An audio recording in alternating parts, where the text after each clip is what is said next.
ఆజ్ఞను మీరిన నిన్ను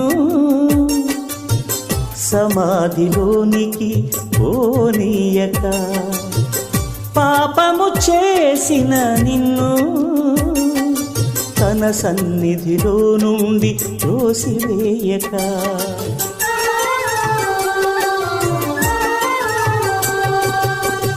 ఆజ్ఞను మీరిన నిన్ను